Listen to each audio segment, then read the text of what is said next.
Buenas tardes, magistrada. Un gusto tenerla Buenas entre nosotros, que nos acompañe en esta tarde. Por supuesto, la deferencia del magistrado doctor Talamantes, que pues ya es de casa, ¿verdad? Ha estado con nosotros en posgrado en Derecho durante varios años, ha hecho un trabajo estupendo. Los alumnos, en lugar de que digan, ya no queremos escucharlo, maestro, continuamente, pues solicitan, ¿no?, sus conferencias, y creemos que en esta ocasión el tenerlo entre nosotros en las charlas del Foro Jurídico de Verano, pues seguramente va a abordar temas importantes, temas interesantes, que es para todos aquellos que están trabajando en el tema, tanto en materia de familia como en materia penal. Por ahí creo que tenemos algunos invitados. Marina nos hará el favor de indicarnos quiénes son. La maestra Marina Marín está en representación del magistrado presidente. También acompañándonos, insisto, la magistrada Elvia Satarán. Buenas tardes. Buenas Adelante. tardes. Buenas tardes. Adelante, a todos Marina. ustedes. Buenas tardes a todos ustedes. Sí, estaba, una disculpa por el inconveniente, ¿no? Pero como bien comentaban ahorita, son las cosas que suceden en vivo, ¿no? Pues yo les doy la bienvenida en nombre del licenciado Francisco Gutiérrez Rodríguez, presidente del Supremo Tribunal de Justicia, y les agradezco su participación y haber atendido a la convocatoria, ¿no? Ahorita entre las personas que nos están viendo, entre los participantes, se encuentran magistrados del Supremo Tribunal de Justicia, magistrados regionales, personal jurisdiccional, jueces de primera instancia, así como personal de la Fiscalía, y también está entre los participantes el Procurador de Protección de Niños, Niñas y Adolescentes del Estado con su equipo de psicólogos, entre otras personas. Y pues les agradezco por estar aquí y les doy el uso de la voz a la magistrada Elvia. Hola, muy buenas tardes. Yo los saludo y muy contenta de estar aquí con todos ustedes en compañía del magistrado Héctor Talamantes, quien segura la escucha de menores.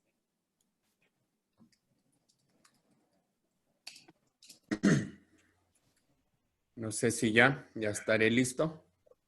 Sí, ya. Ya, muy bien. Bueno, pues un gusto otra vez para saludar a toda la gente de allá de Sonora. Pues ya lo decía hace unos minutos antes del problemita de conexión. Es una relación ya de mucho tiempo, muy estrecha ahí con la Universidad de Sonora, con la gente del posgrado, con Luz de Lourdes, con el doctor Pesqueira, con gente del tribunal.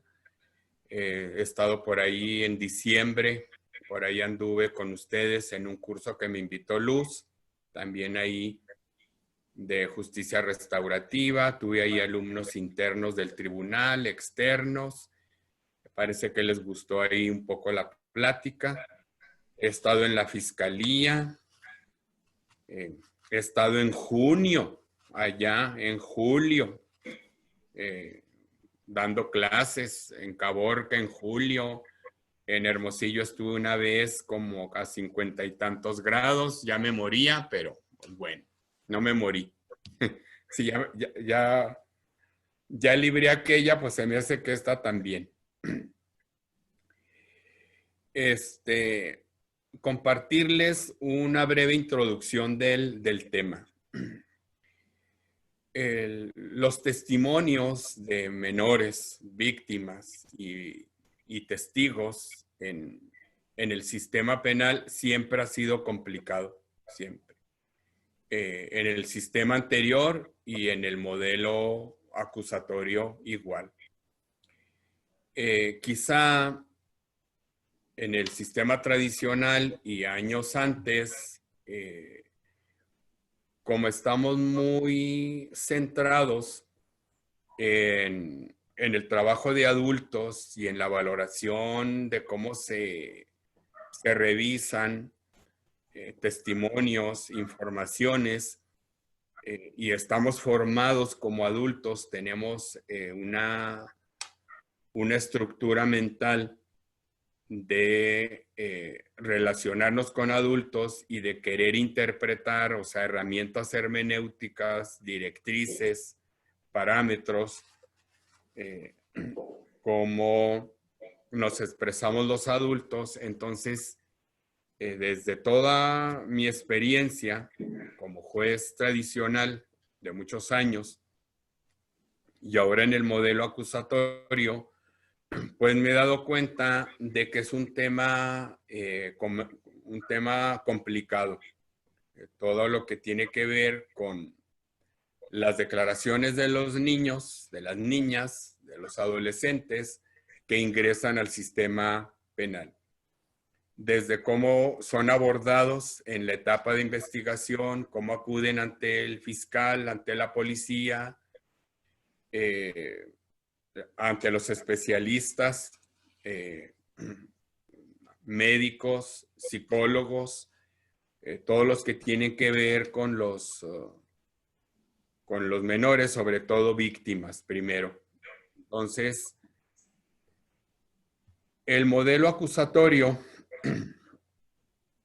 lo diseñamos muy doctrinalmente, lo diseñamos en forma académica y lo dividimos en etapas y con una serie de candados, con una serie de orientaciones para cada etapa del procedimiento penal. Y entonces, como tenemos diferentes clases de jueces y diferentes etapas en el procedimiento penal, hemos asignado definiciones y conceptos y reglas para cada etapa del procedimiento. Y entonces el modelo acusatorio se centra en que la recopilación de antecedentes, de información durante la etapa de investigación, lo que sucede en la audiencia inicial, en las audiencias preliminares, en una revisión de medida cautelar, en un abreviado y hasta la intermedia, tienen una metodología y una directriz procesal separada de lo que es luego la etapa de juicio oral, la audiencia de juicio. Y obviamente eso tiene razones muy poderosas, doctrinales, de estructura, de metodología, porque así está diseñado el sistema acusatorio, cuando menos el modelo que tenemos aquí en México. Y entonces a la información recabada en esas primeras etapas le llamamos datos o elementos de prueba. Quedan recopilados en una carpeta que le llamamos desformalizada, porque ahí se recopilan en una forma indistinta entrevistas, declaraciones, dictámenes, el IPH, el informe policial homologado y toda una serie de otros datos como fotografías, videos, etc. Todo ese conjunto de información muy compleja, dependiendo del hecho que se investiga, se fija y se recopila en una carpeta. Y tiene una metodología propia para esas etapas que son ante el juez de control. Y como en general, en esas primeras etapas, en la audiencia inicial, en el plazo de dúplica, el Ministerio Público incorpora la información vía lectura, porque ese es el método de esas audiencias preliminares, y la incorpora pues precisamente de la carpeta. Incorpora entrevistas, declaraciones, dictámenes, informes de la policía, si tiene videos, si tiene fotografías, etc. Entonces, ese método que es válido para esas primeras audiencias, para esa división que hacemos del procedimiento penal, luego va a tener implicaciones más adelante cuando se trata de niños, niñas y adolescentes. Primero me voy a referir a las complicaciones para recabar información de menores de escasa edad. El caso que les voy a plantear en esta tarde se refiere a dos víctimas. Un niño de 2 años, varón, y un niño también masculino de 4 años. Los dos víctimas de hechos de naturaleza sexual. El primer abordaje sería de cómo en la etapa de investigación y en esas primeras audiencias se recaba esa información de esos órganos de prueba en esas condiciones. Lo que hemos visto en la realidad es que no sabemos realizar en forma adecuada la toma de esas informaciones, de esas declaraciones. Y lo que hemos perjudicado y lo que hemos revictimizado en mucho a estas víctimas y a estos testigos, sobre todo las víctimas, es que repiten lo sucedido y los revictimizamos porque, sobre todo, víctimas de hechos de naturaleza sexual tienen que repetir en varias veces lo ocurrido, lo vivido, lo experimentado a varias personas o varios encargados durante la etapa de investigación. Y entonces se lo dicen a sus familiares, a alguien de confianza.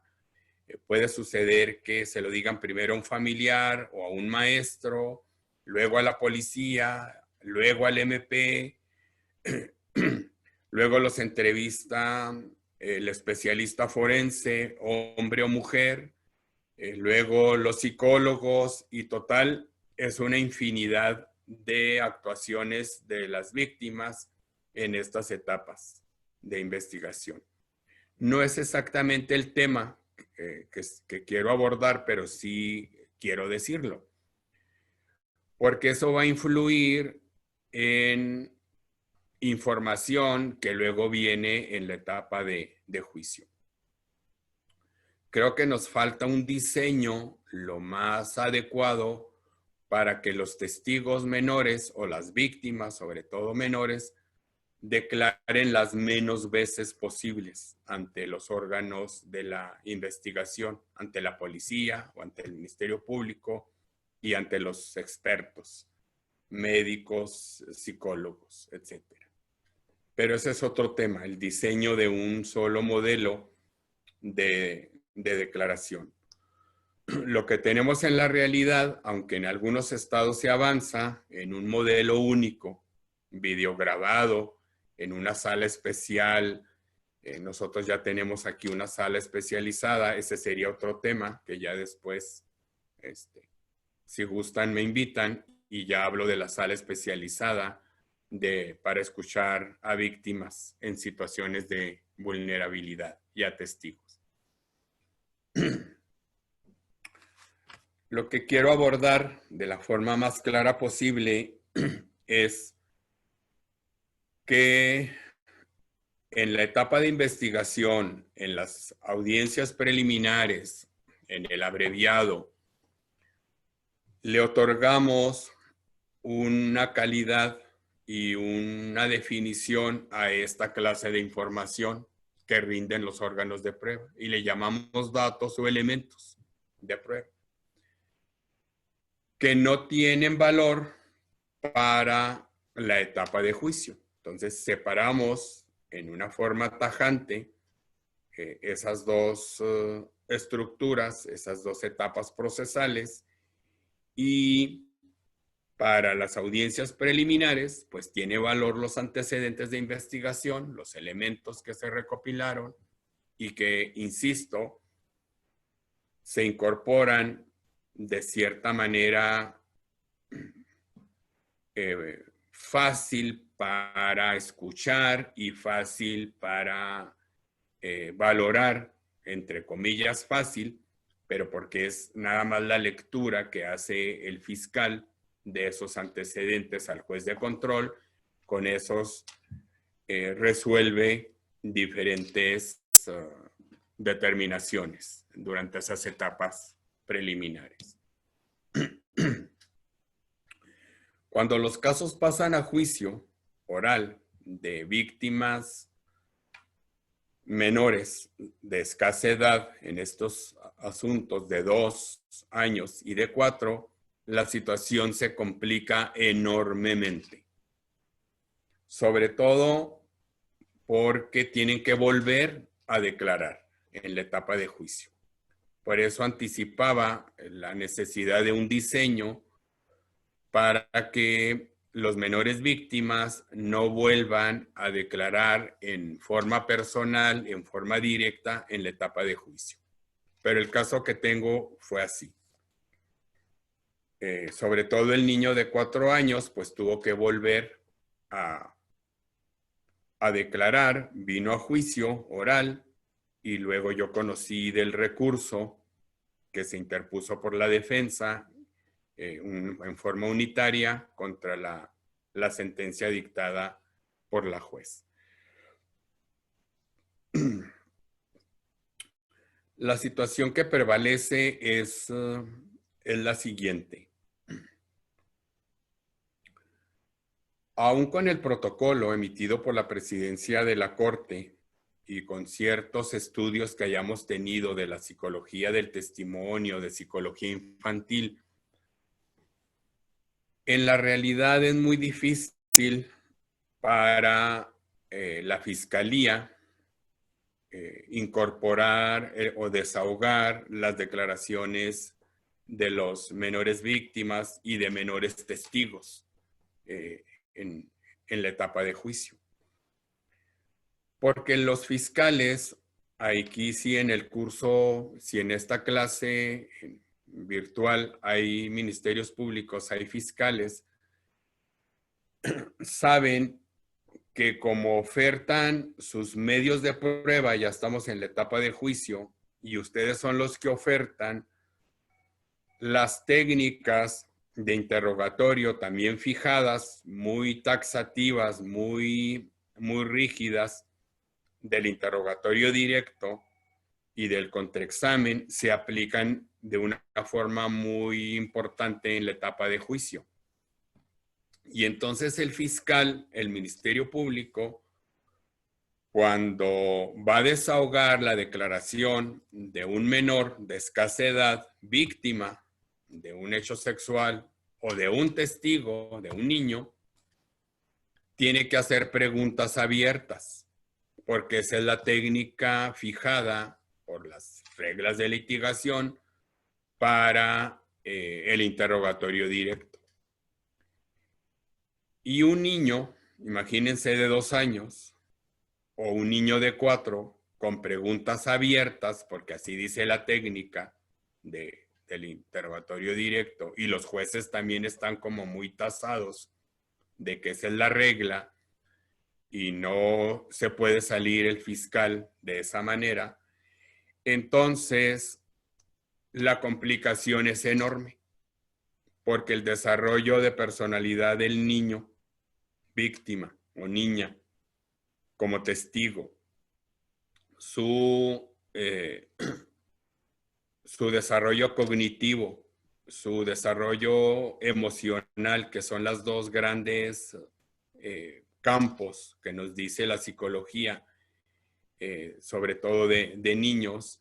Entonces, sus elementos cognitivos y sus elementos emocionales no son los de un adulto. Entonces, un niño, sobre todo de escasa edad, si de 8 años, de 10, conforme yo he visto, yo fui juez 7 años, juez de juicio oral. Y veía la enorme dificultad que tienen los fiscales para extraer la información en juicio. Relativamente es fácil la declaración en la etapa de investigación, porque en la carpeta tienen la declaración espontánea, quizá fluidas, así completa del niño o de la niña. Y la referencia que hace a los expertos, a los especialistas, lo que le dijo a la doctora, lo que le dijo a la psicóloga, y ya la valoración que hicieron los expertos en esa etapa de investigación. Pero cuando viene a juicio el niño víctima y el Ministerio Público tiene que interrogar con las reglas del directo, con preguntas abiertas, los niños no se ubican. Porque los niños, por su esfera intelectual, su esfera cognitiva y la esfera emocional, todo el mecanismo psicológicos de defensa, de bloqueo, los niños víctimas vienen a juicio 6 meses, 1 año, 2 años después de ocurridos los hechos. Y luego todavía los tienen que volver a experimentar, los tienen que volver a vivir. Pero eso todavía no es el gran problema. El gran problema es cómo extraer en forma adecuada la información de los menores víctimas y de los menores testigos, con preguntas abiertas. Si son preguntas abstractas, de cómo, cuándo, quién, en qué condiciones, dónde. Entonces, como son preguntas abiertas, los niños no ubican esferas en veces. Lo que hemos conocido y lo que hemos leído del protocolo de la Suprema Corte es que los menores no se ubican en factores, por ejemplo, temporales. Un niño no puede saber si fue ayer, antier o mañana. No se ubican en esferas también de lugares, por ejemplo. Se pueden confundir en dónde fue, en qué lugar de la casa, de la vivienda, etcétera. Generalmente sí se ubican en esfera de persona. Ahí sí. Y en la vivencia y en la experiencia de lo que les pasó. Porque los niños ahí sí declaran conforme a su vivencia o a su experiencia. Pero la forma de preguntar es muy complicada. En el directo, porque los niños no responden en forma abstracta a un interrogatorio lógico, secuencial, cronológico, etc. Conforme al protocolo de la presidencia, de la Corte, en el apartado que dice principales características de la infancia y sus implicaciones en un proceso jurídico, si atendemos a las 2 áreas que nos señala el protocolo, la primera, que está relacionada con el desarrollo cognitivo, el tipo de pensamiento de la infancia, egocéntrico, concreto, el niño o niña está concentrado en su propio punto de vista, lo que le dificulta considerar el de otra persona. Desde el razonamiento concreto puede dar respuestas incoherentes para la lógica adulta. Por eso las defensas en general se enfocan mucho en que las declaraciones son imprecisas, tienen aparentes contradicciones o graves contradicciones. Hay informaciones contrapuestas de una situación y otra. Entonces, en este caso concreto, que les voy a exponer en unos momentos más, hay toda esa serie de complicaciones y una más todavía, que pareciera que rompe el modelo del sistema acusatorio. En el caso que yo revisé, son 2 víctimas, una víctima de 2 años que no declara, salvo con ciertas referencias que hace la propia madre de lo que sucedió, de lo que observó en su niño, de las condiciones que dieron pauta al inicio de la investigación. Y el niño víctima de 4 años es a la vez niño víctima porque también fue objeto de una serie de agresiones sexuales por parte del propio acusado. Entonces aquí al acusado se le atribuyen acciones o comportamientos de esa naturaleza en perjuicio de dos víctimas. Una víctima de 2 años y una víctima de 4. Y el que aporta poca declaración, escueta declaración, desde la etapa de investigación muy poca, pero ya en juicio más complicada, es el niño de 4. Ese niño entonces, de 4 años, tiene doble vertiente. Es víctima de hechos que le fueron impuestos y es el testigo de los hechos que observó, que vio, que le inferían al otro niño víctima de 2 años. Cuando llega el caso a juicio, fíjense qué complicaciones de este caso particular. Este niño víctima y testigo, el de 4 años, vivía con los abuelos, porque el DIF le quitó el niño a sus propios padres y a su mamá. Y luego un tiempo también el niño estuvo a cargo de instituciones del DIF, en albergues y en otras partes.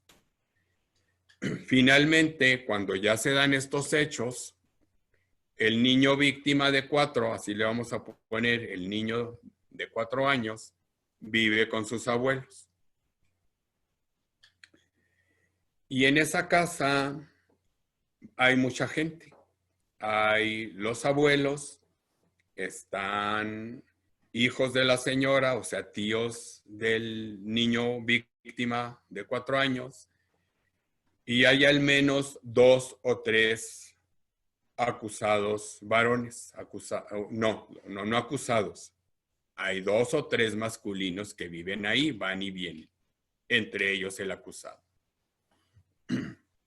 Entonces ese niño ya tenía una vida muy complicada, fíjense, a la edad de 4 años. Ya había estado en albergues, ya había estado en el DIF, se lo habían quitado a su mamá, había estado en el DIF y luego había vuelto con los abuelos. No tenía una vida regular. Y había adultos masculinos ahí, al menos 2 o 3 en esa casa. Lo que ocurre es que una vecina, también de este niño de 4 y que tenía amistad con los abuelos, con la abuela del niño de 4, le cuidaban a su niño, a su bebé de 2 años. Y entonces, cuando se suscitan estos hechos, en la última ocasión que la vecina, la mamá del niño víctima de 2 años, va y lo recoge, va por él, el niño en ese momento no le nota nada extraño, nada normal, el niño no llora, no pasó, no se sabe qué pasó ahí. Se lo lleva a su casa y durante la tarde-noche están bañando al perro y el niño bebé, el de 2 años, le hace señas, le hace gestos o le trata de decir que algo sucede con su pañal, con su región anal. La mamá lo revisa, porque el niño le decía que no le decía, sino nomás con gestos que tenía molestias, lo ve y estaba muy dañado.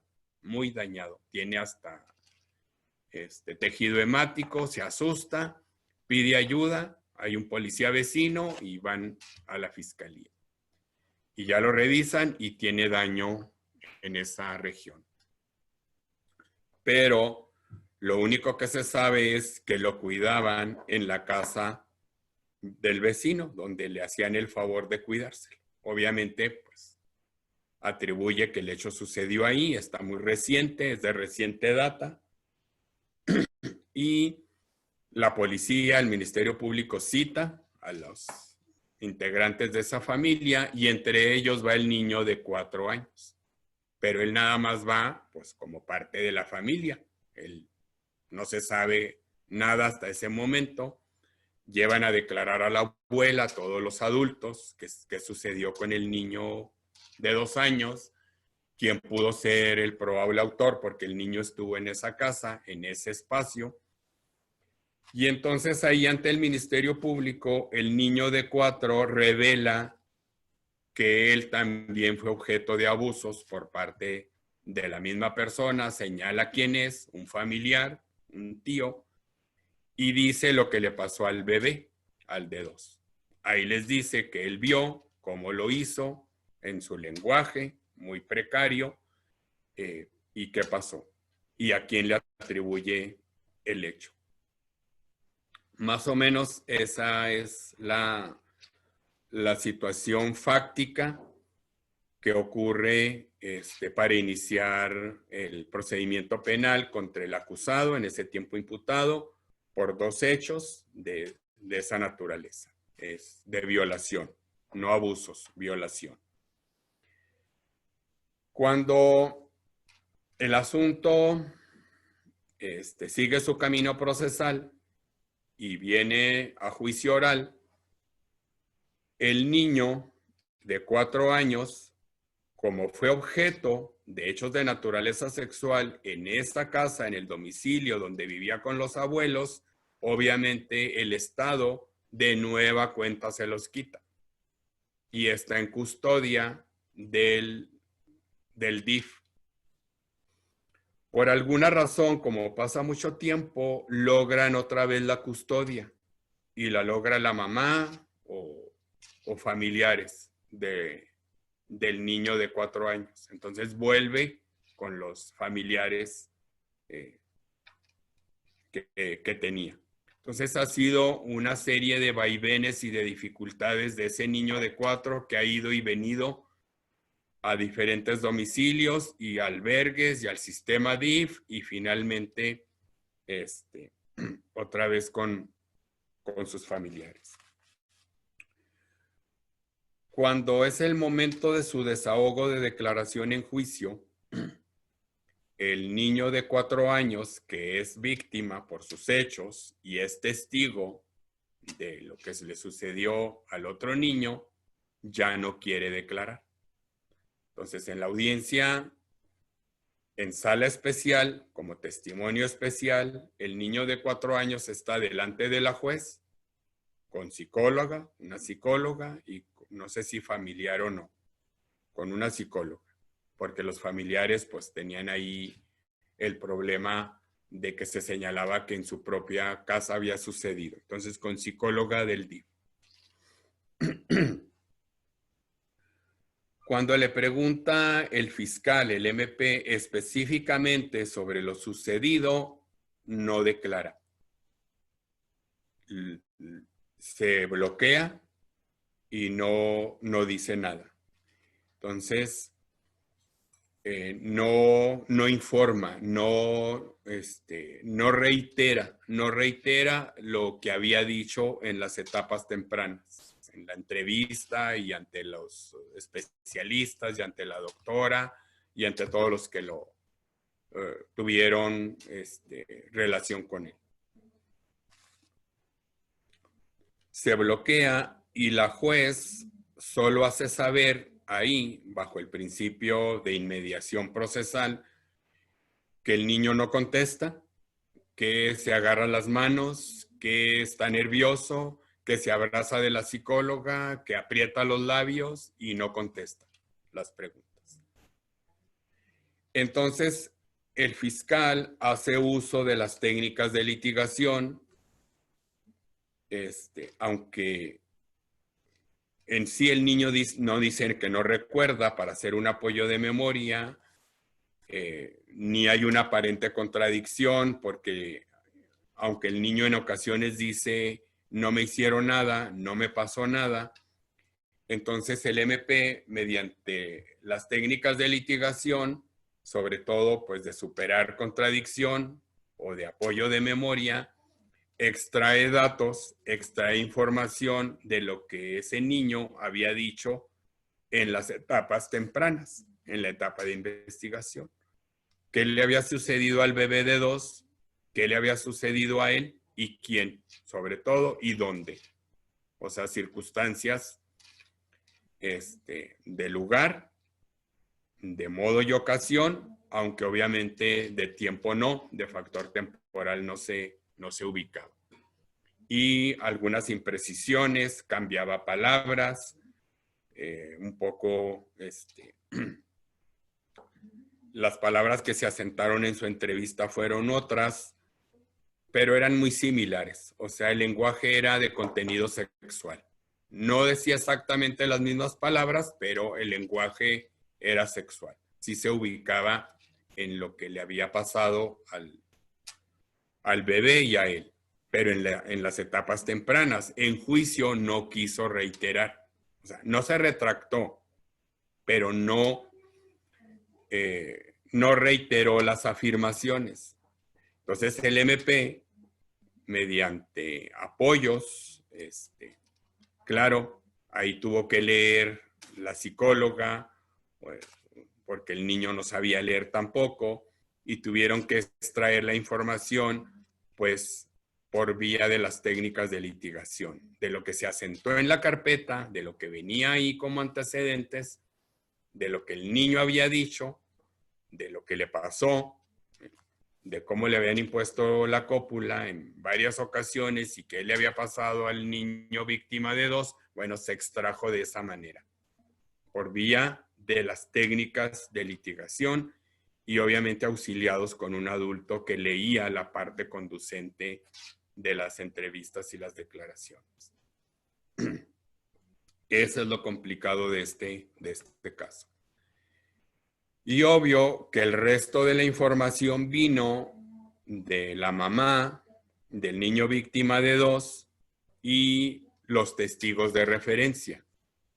¿Qué entendemos por testigos de referencia? ¿Qué son?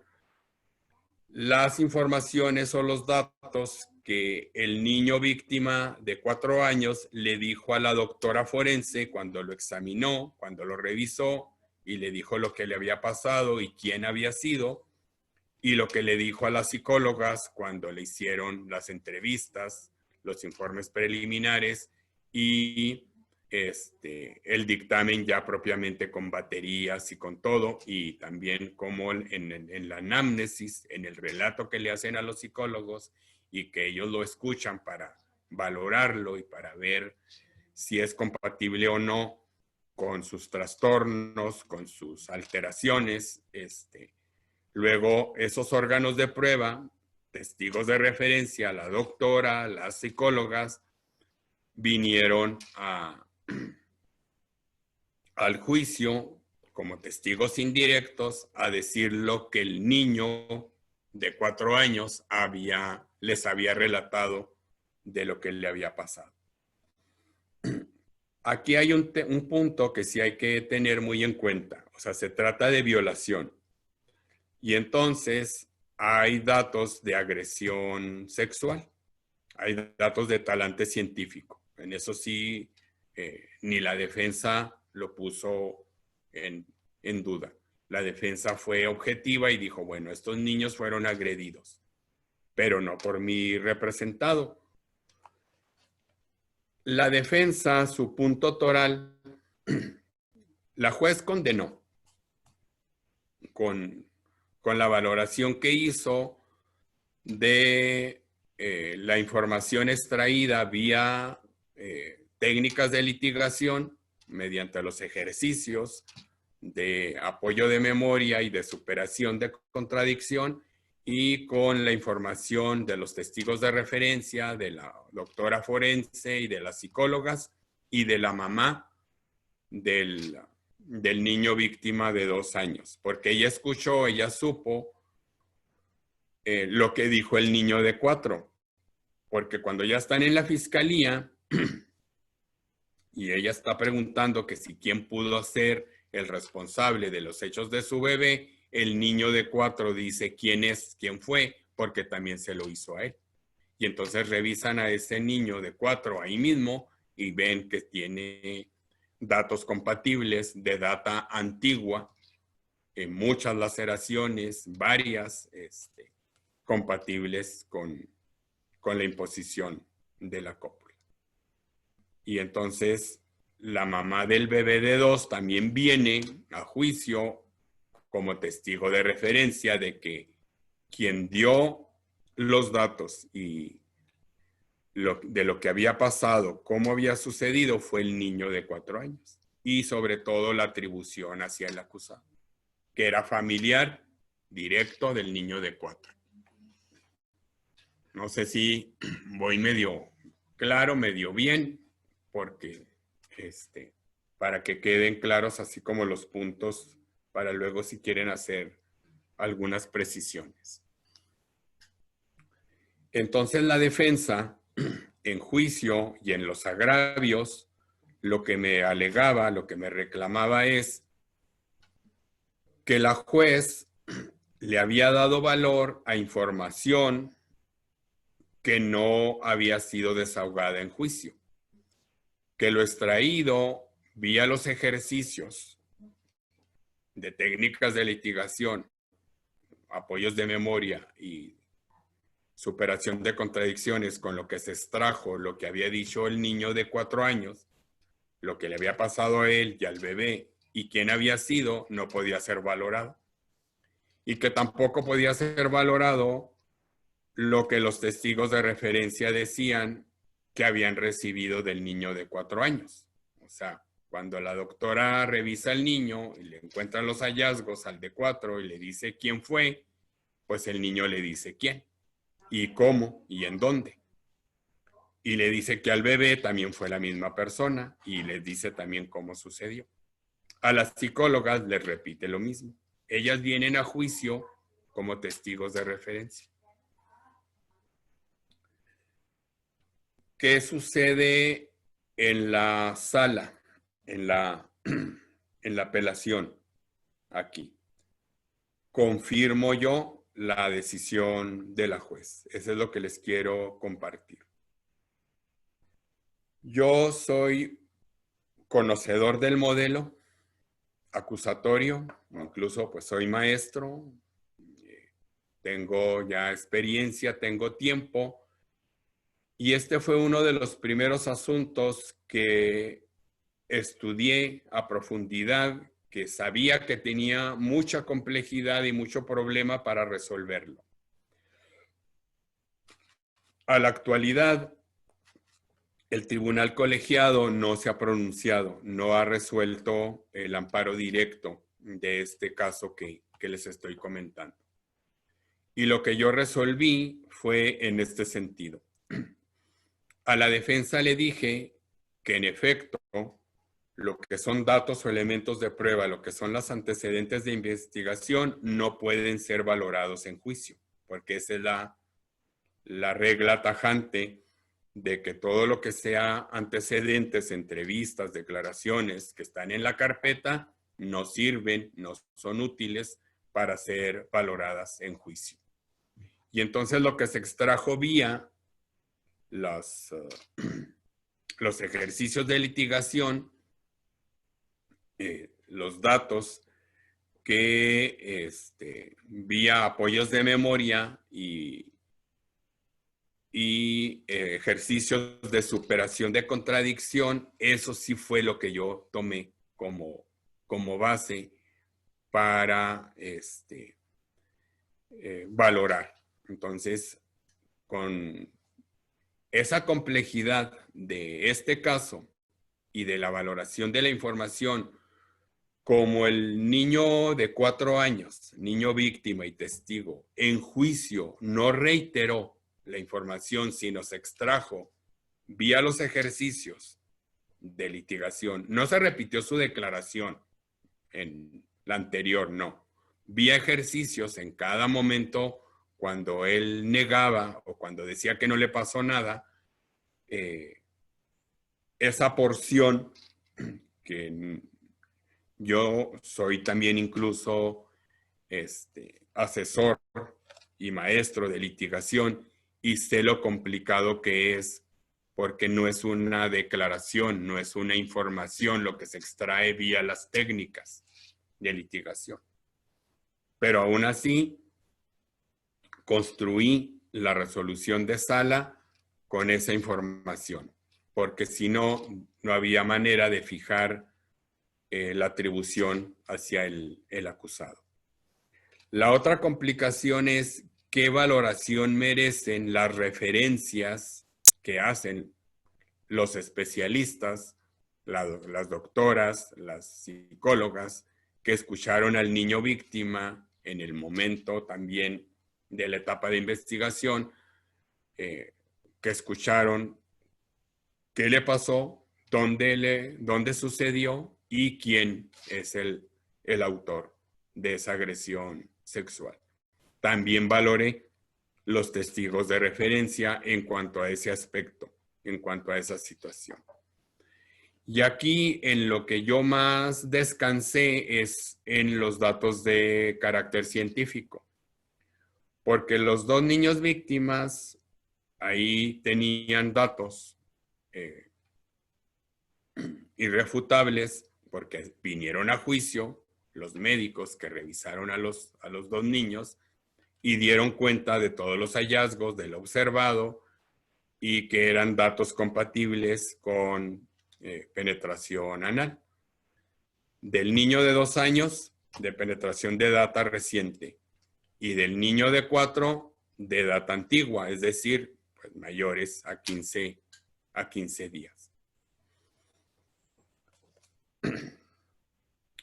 Lo que quiero también compartir, entonces, es que al utilizar las preguntas abiertas, la Fiscalía, al querer entresacar la información del niño víctima de 4 años y niño testigo de una manera ortodoxa, basándose únicamente en las reglas del directo, de esa manera no puede hacerlo, porque el niño no se va a ubicar. Es lo que el protocolo nos dice, que en qué parte, qué cosas los niños sí pueden hacer y qué cosas no pueden, como está ahí en la página 15 del protocolo.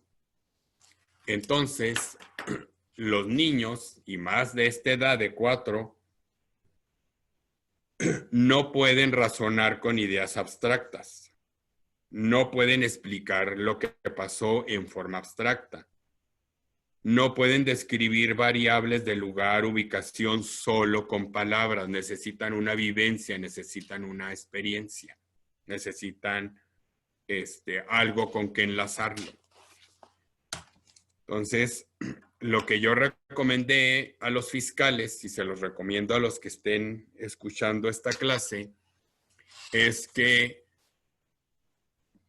con menores víctimas y con menores testigos, si siguen las reglas del directo, con preguntas abiertas, cronológicas, abstractas, no pueden extraer la información. El niño no va a estar en aptitud de contestarles y van a tener todas las complicaciones de este caso y las complicaciones de valoración de sus testimonios. Entonces, el protocolo y mi precedente en esta resolución es que el Ministerio Público pueda utilizar las preguntas sugestivas o cerradas, que bajo las técnicas de litigación están prohibidas para el interrogatorio directo. Vean nada más qué complejidades. O sea, entonces yo estoy consciente de que en esta resolución está en los límites de muchas variables, de muchas situaciones del modelo acusatorio. Vamos a ver el tribunal colegiado hasta dónde llega con el estudio que yo hice de todo este entramado tan complejo. Entonces, a partir de ese caso,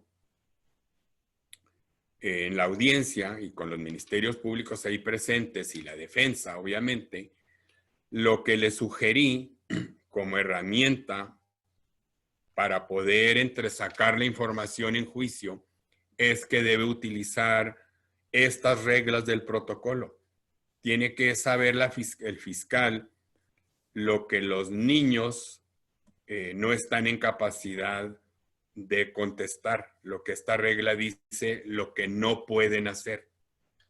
No pueden contestar en forma abstracta, no pueden situarse en experiencias de tiempo, en factores de tiempo, sí en experiencias vividas.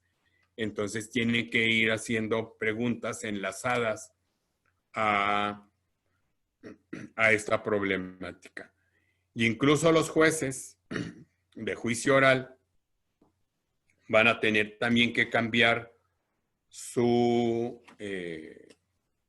manera de valorar y su manera de permitir al fiscal preguntas sugestivas o cerradas para que un niño víctima o un niño testigo se pueda ubicar y entonces poder contestar las preguntas que le hagan en juicio oral.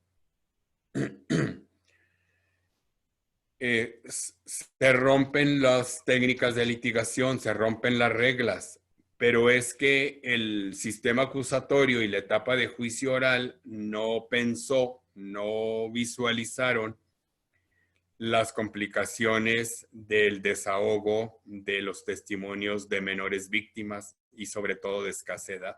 Pero a mí me ha tocado hasta niños de 11, de 12, adolescentes que no se ubican, que no están en capacidad de contestar preguntas abstractas, preguntas abiertas. Entonces, finalmente, lo que yo dicté en la sala es que con los hallazgos científicos, con la declaración de la madre del menor de 2 años, porque ella sí escuchó, ella fue testigo, aunque sea de referencia, indirecto, de lo que el niño de 4 años dijo, lo que le había sucedido a los dos y a quién le atribuía el hecho. Los testigos de referencia, la doctora forense y las psicólogas que también escucharon del niño de 4 años todo lo sucedido y que vinieron a juicio. Y los hallazgos científicos que finalmente se encontraron en el cuerpo de las dos víctimas. Ese es el caso que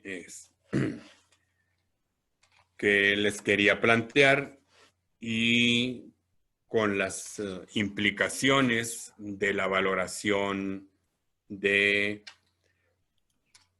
la información de menores víctimas y menores testigos. Incluso este niño pues tenía esa doble calidad. Entonces, obvio es que en la audiencia de juicio, el niño de 4 años, a pesar de esa edad, de tan corta edad, se ubicó quién eran los abuelos, quién era la mamá, quién era obviamente el tío, el lugar donde, el domicilio, los problemas que había tenido de un cambio a otro. O sea, dio mucha información. Lo único es, se ubicó en los albergues, se ubicó en el DIF, lloraba que porque tenía miedo de que lo volvieran a mandar al DIF, por eso no quería decir nada. Es decir, no es de que vino a juicio y no dijo nada, no. O sea, ubicó lugares, ubicó domicilios, toda su problemática de ir y venir, de que se lo quitaron a su mamá, de que estaba en el DIF, de que ya no quería regresar ahí, quiénes eran los familiares, dónde vivía, con quién vivía. Lo único que omitió fue cuando ya le pregunta al Ministerio Público en forma directa y en forma con preguntas abiertas, con preguntas abstractas, lo que le había pasado, lo que le había sucedido. O sea, ya no lo quiso reiterar. Y fue lo que la juez dijo, que en esos momentos, pues tenía todo un lenguaje corporal que contradecía lo que estaba diciendo, porque el niño decía, no me pasó nada, no me hizo nada. Y por eso vino la superación de contradicción, porque el niño dice, no me pasó nada, no me hizo nada. Y bueno, ya venía el ejercicio que hacía el Ministerio Público. Pero el fiscal se le complicó muchísimo por querer seguir las reglas del directo, las reglas de las preguntas abiertas, cronológicas, abstractas. Ahí los niños no pueden seguirlo de esa manera. Entonces hay que cambiar las reglas, cuando menos con una orientación y una interpretación, por lo pronto, a favor de los niños, porque necesitaríamos una reforma procesal al Código Nacional para establecer esa regla de que cuando se trata de niños víctimas de escasa edad o de niños que no puedan ubicarse, cambien las reglas de litigación y en el interrogatorio directo se permitan las sugestivas, las cerradas. Bien. Y ya no sé si hasta compuestas. O sea, que una pregunta compuesta que ubique dos hechos para que el niño primero se ubique y luego responda a la pregunta. Claro que serían prohibidas las ambiguas, las vagas, las argumentativas, las conclusivas. Aquí el fiscal tendría que trabajar con preguntas sugestivas y cerradas. Bien, maestro. No compuestas. Muchísimas gracias, maestro. Permíteme interrumpirlo. Tenemos 3 preguntas para dar respuesta, si me das el favor. Nos comenta Jonathan Valladares, magistrado Talamantes. Cuando se menciona el protocolo, ¿a qué protocolo se refiere? Al protocolo emitido por la Presidencia de la Suprema Corte, protocolo de actuación para quienes imparten justicia en casos que afecten a niños, niñas y adolescentes. Un protocolo que emitió la Presidencia de la Suprema Corte. Muy bien. Casia Goretti nos comenta, ¿cómo podríamos evitar la manipulación de un menor de edad y su testimonio ante un interrogatorio como el que propone? A ver, otra vez, ¿cómo podríamos evitar la manipulación de un menor de edad y su testimonio ante un interrogatorio como el que propone? Bueno, aquí es cierto esa pregunta. Lo que la defensa también alegó es de que ese niño fue aleccionado. Fíjese lo que dijo en sus alegatos y en sus agravios, de que ese niño de 4 años fue manipulado y aleccionado por el Ministerio Público, por las autoridades de investigación, incluso por las propias especialistas, para que incriminara al acusado y dijera lo que le había pasado.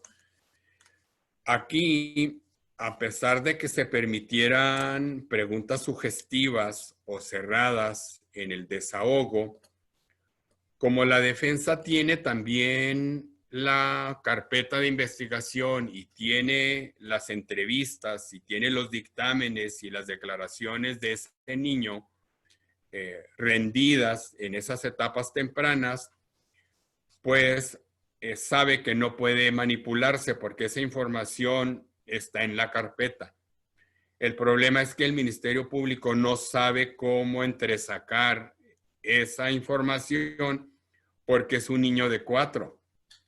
No se puede con preguntas abiertas, no se puede mediante la técnica del directo, porque el niño no va a ubicarse.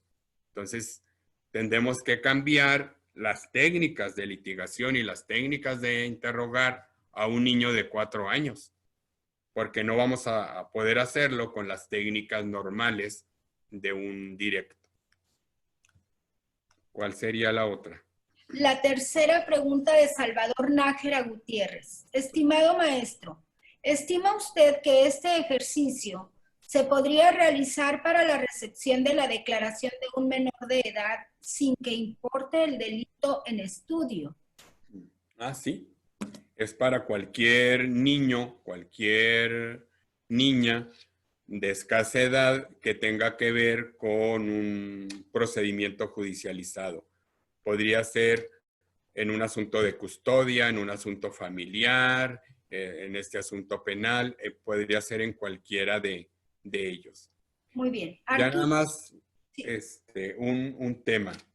Fíjense cómo, en virtud de la complejidad de estos asuntos y de que rompen los modelos tan ortodoxos, tan rígidos del sistema acusatorio, de las reglas de litigación, de cómo valoramos información que está extraída vía técnicas de litigación, etcétera.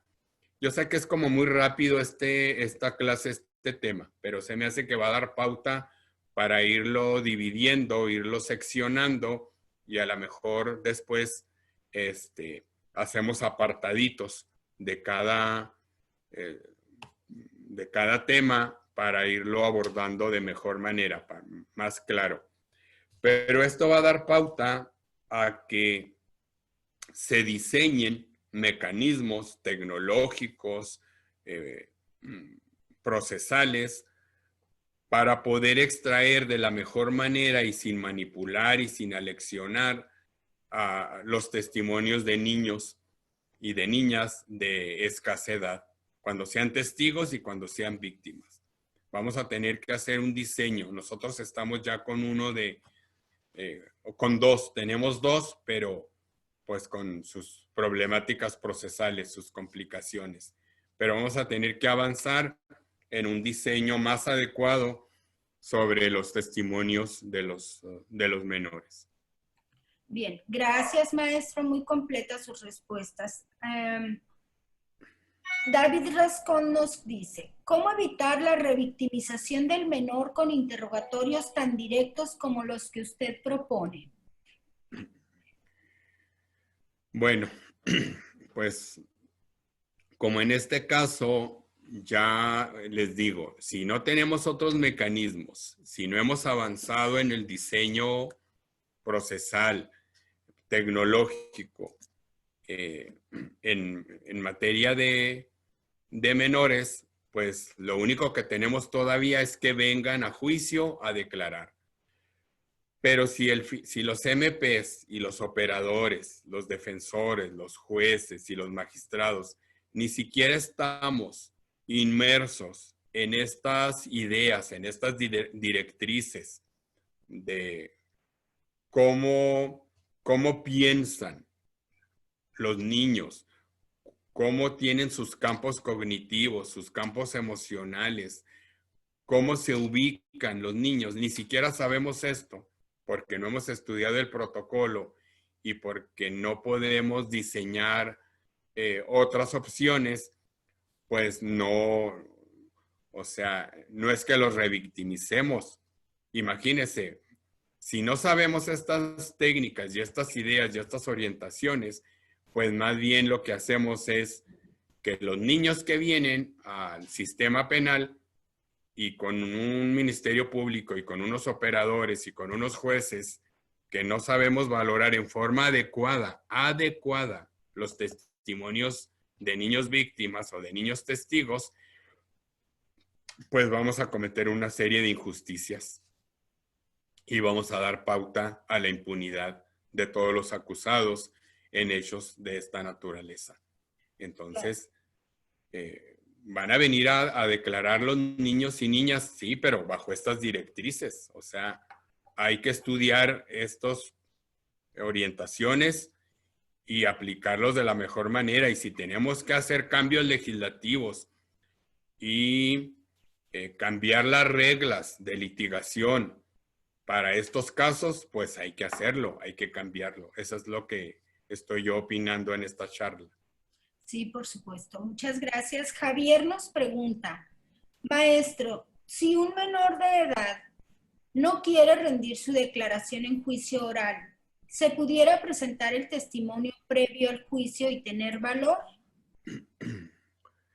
Pues necesitamos un diseño procesal, una norma, un cambio. Es lo que estamos nosotros aquí tratando de hacer en Chihuahua. Una sala especial para que declare solo una vez, video grabado, con el juez, con todos los operadores, la defensa, para que declare una sola vez y que ese testimonio sirva para toda la secuela procesal y que ya no tenga que venir a juicio. Así ya no tendría que venir a juicio ese niño o niña. De acuerdo, gracias, maestro, muy clara. Probablemente no podamos dar respuesta a todas, pero lo intentaremos. David pregunta, maestro Talamantes, ¿un psicólogo puede intervenir junto a un menor de 2 o 4 años en el interrogatorio o testigo dentro de la etapa procesal?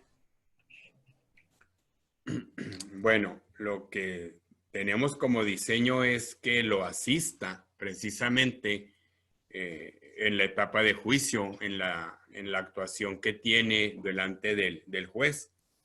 Nosotros hemos sido ahí como muy cuidadosos y entonces los niños, víctimas y testigos entran por un lugar distinto, no tienen contacto con las personas, van a una sala especializada que tenemos, llegan con la unidad de víctimas, llegan con los psicólogos. Y la asistencia quiere decir la confianza, no que intervengan. No pueden hacer gestos, no pueden hacer ademanes, ni con los ojos, ni con nada. Lo que la juez dijo de este niño es que se le acurrucaba, se le iba encima cuando venían las preguntas, pero hasta ahí. La psicóloga le da un abrazo, un apapacho y nada más. No le puede aconsejar, no le puede decir nada. Pero la asistencia sí está prevista cuando vienen a las diligencias. Bien. Jesús. Unas tres más porque di toda la tarde clases, ahí me disculpan. A ver, claro, 3 preguntas más. 2 más, magistrado. Mire, Jesús Arturo Limón nos pregunta, maestro Talamantes, con esta experiencia, ¿valdría la pena que realizara un proyecto de iniciativa de reforma al Código Nacional de Procedimientos Penales ante las vías correspondientes? Más bien es un comentario, magistrado. Pues sí, porque fíjense cómo la realidad rebasa lo que aprendemos, lo que sabemos. O sea, cuando ya uno conoce un poco, que yo no me considero que sé mucho del sistema, aunque ya tengo muchos años en esto y doy clases. Fíjense cómo cuando se enfrentan a un caso como este, que rebasa los parámetros del modelo acusatorio, de la valoración de la información en juicio, que es valorable, que no me extralimité yo en esta resolución, puede ser que me extralimité. Vamos a ver cómo el colegiado lo encamina, lo ubica. Claro que sí hay mucha información de este niño, o sea, yo estoy consciente, no soy neófito en esto, ni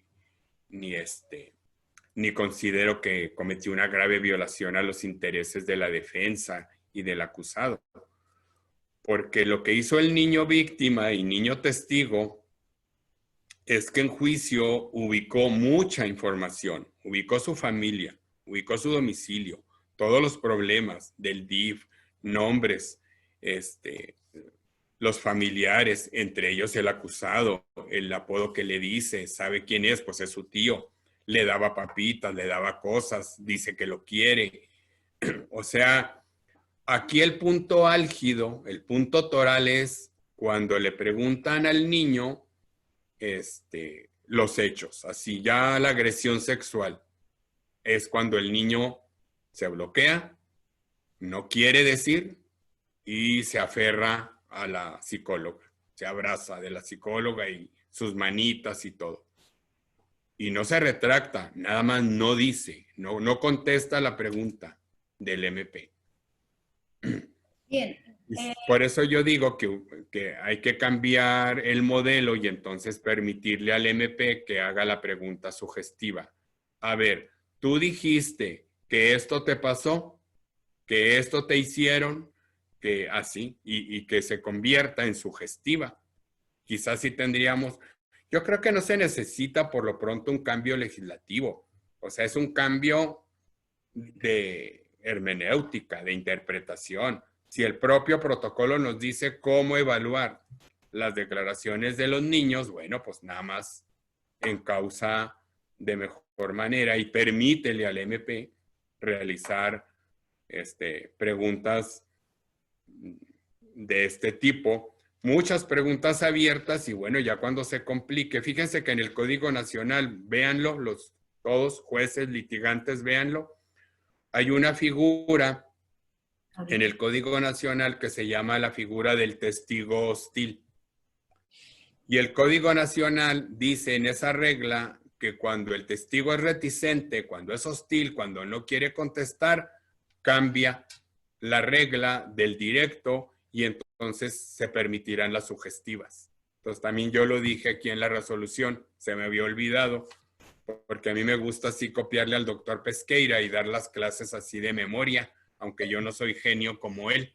Él sí puede dar todas las clases de memoria y yo quise darles así como esto, así, sin utilizar ni láminas ni mucho papel escrito. Pero aquí en la resolución sí dije que entonces se convertiría en la figura del testigo hostil, está prevista en el código y cambia las reglas del interrogatorio. Gracias. La Entonces, última, magistrado, entendemos que ya esté cansado. De alguna manera esta ya la contestó, pero va. Salvador Nájera Gutiérrez pregunta, maestro, ¿considera que el problema radica en que los operadores de Procuración y Administración de Justicia estamos muy apegados al lenguaje adultocentrista, olvidando, como dijo, la capacidad cognitiva de la niñez? exactamente. Ese ya ha leído, esa persona ya sabe lo que estoy hablando. Y entonces tenemos que cambiar porque los operadores somos adultos. El fiscal es adulto. No hay fiscales adolescentes que yo sepa ni fiscales niños. Defensores tampoco, son adultos. Los jueces somos adultos, los magistrados. Entonces todos los operadores tenemos un lenguaje así como dice él, adultocentrista. Y nos ubicamos, eso a duras penas, en veces, pero nos ubicamos en forma abstracta. En las esferas y demás. En veces ni nos acordamos. A ver, ¿quién se acuerda qué hizo y qué ropa traía? A ver, Luz, ¿qué ropa traía el 9 de septiembre del 2019?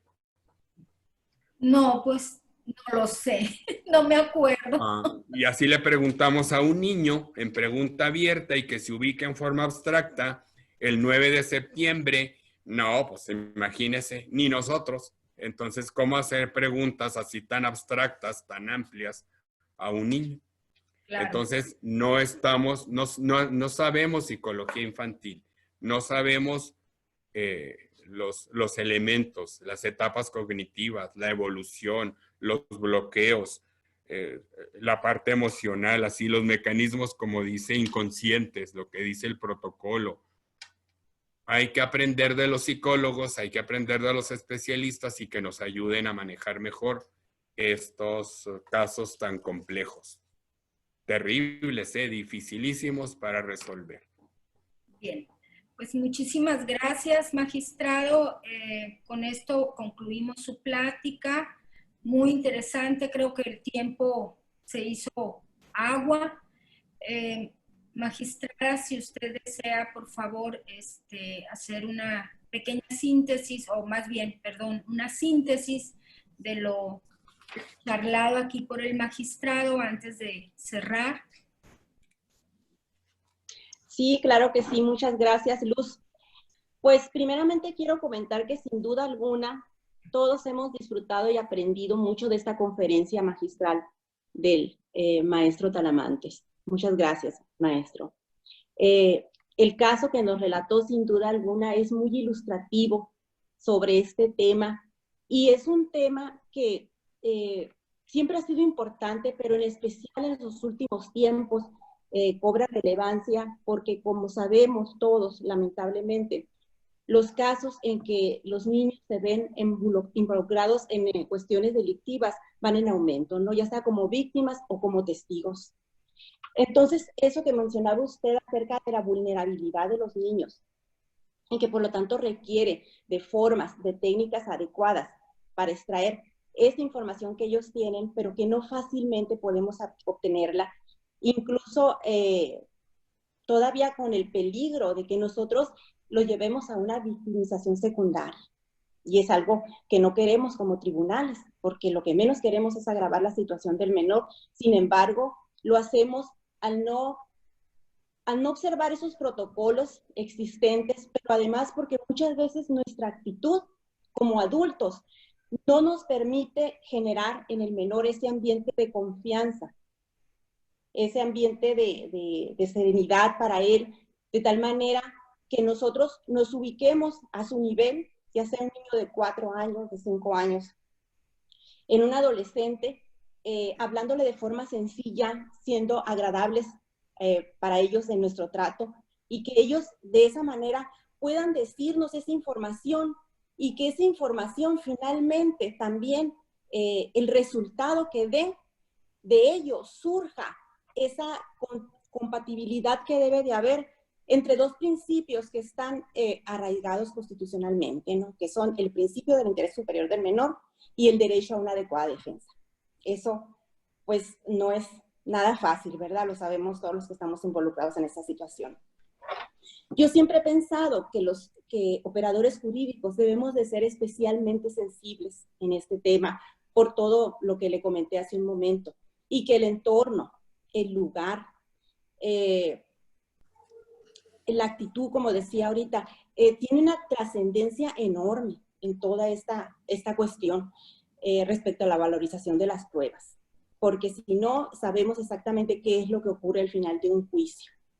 Por eso es que todo lo que usted nos ha relatado en estos momentos de verdad nos ilustra muchísimo para que en lo futuro, no solamente en los juicios penales, ¿no? En los juicios familiares, donde ellos también son víctimas, los menores de estas circunstancias, nosotros seamos empáticos con ellos y veamos esta situación de una manera en que podamos nosotros a esos niños llevarlos por buen camino y no revictimizarlos aún más.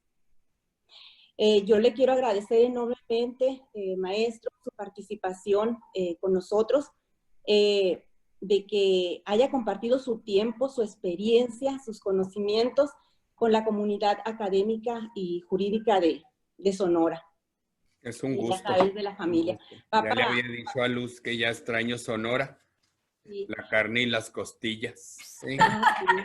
Sí, la machaca. Sí. Pero ya vendrá, magistrado, ya vendrá.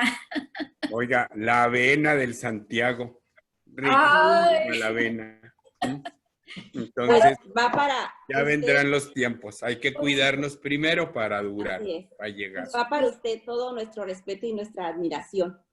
Y por otra parte, también quiero mencionar que celebramos por lo alto y con mucha alegría que hayan asistido virtualmente nuestros compañeros actuarios, secretarios, jueces, proyectistas, personal jurisdiccional,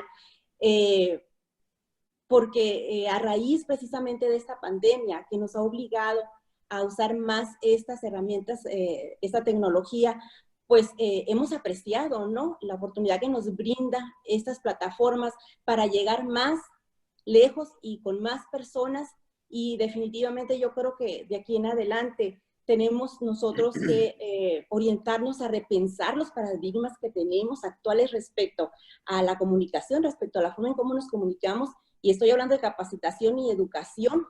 Entonces tenemos que confiar que estas nuevas herramientas nos van a llevar a mejor prepararnos, porque donde estemos vamos a poder accesar a conferencias del nivel y de la calidad como la que usted ahorita nos acaba de brindar.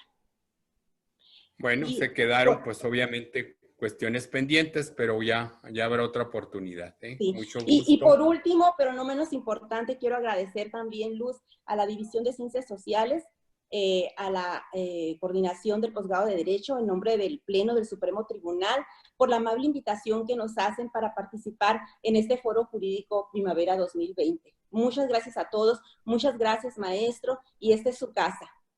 Muy bien, cualquier rato vamos por allá. Muchas gracias y me vuelven a invitar en cuanto organicen algo.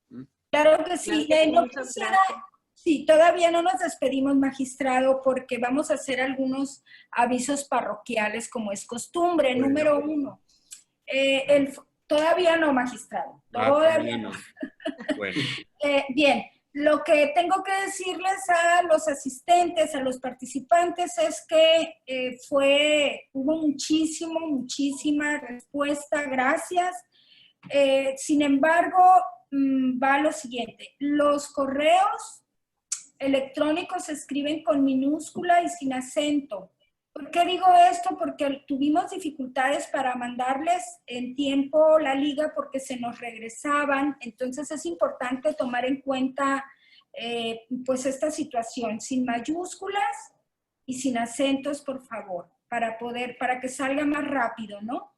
La otra es que algunos de ustedes se registraron hasta 8 veces. Es innecesario. Ustedes llenan el formulario y automáticamente se envía. A partir del próximo martes, ustedes estarán recibiendo la liga ya de la siguiente conferencia y además de eso, comentarles que para cada conferencia es necesario que llenen el registro. Esto porque solamente a aquellos que estén inscritos se les dará la constancia. A aquellos que hayan asistido y que estén inscritos se les otorgará la constancia. Por mi parte, pues es todo. Marina, por favor, si nos haces el favor de darnos unas palabras, te lo voy a agradecer para despedir ya al magistrado. Pues muchísimas gracias a todos por su valioso tiempo, por estar con nosotros y responder a la convocatoria, a la magistrada Elvia por su valiosa participación y también haberse dado el tiempo para compartir con nosotros y estar aquí al frente. A ti, Luz, pues como siempre, porque haces posible esto, y pues al magistrado, ¿qué más le voy a decir? Que ya no le hayan dicho, ¿no? O sea, magistral como siempre, muy ilustrativo y muy completo, y más que se dé el tiempo y el espacio para podernos aportar y compartir sus conocimientos con nosotros y sus experiencias, que siempre, él decía que no lo hace como el doctor Pesqueira, pero él tiene muy su estilo que a mí me encanta, ¿no? Porque siempre es uno entretenido durante toda la conferencia, no ve uno el tiempo porque lo hace con ejemplos que son a veces más ilustrativos y uno puede estar, no sé, o sea, a mí se me hace que tiene un estilo muy particular y me encanta y no lo cambié. Todo muy bien y muchísimas gracias a todos y a todos los asistentes también. Y pues aquí los esperamos. La próxima cita es el próximo jueves 21 de mayo. También va a estar muy interesante el tema que se va a tratar y espero que puedan asistir a todas y pues sí, como decía la magistrada Elvia, esta herramienta llegó en el momento oportuno por la situación que estamos pasando y yo creo que llegó para quedarse, ¿no? Porque acortó las distancias, pero también yo veo que dio la posibilidad de que esté al alcance de todos, o sea, si muchas veces no podíamos todos acceder, ahorita se está haciendo un equilibrio para poder nosotros tener más formación y capacitación. O sea, tiene todas las ventajas la herramienta y la vamos a poder usar en muchas materias y en muchos ámbitos del Poder Judicial. Pues muchísimas gracias a todos y que descansen. Magistrado.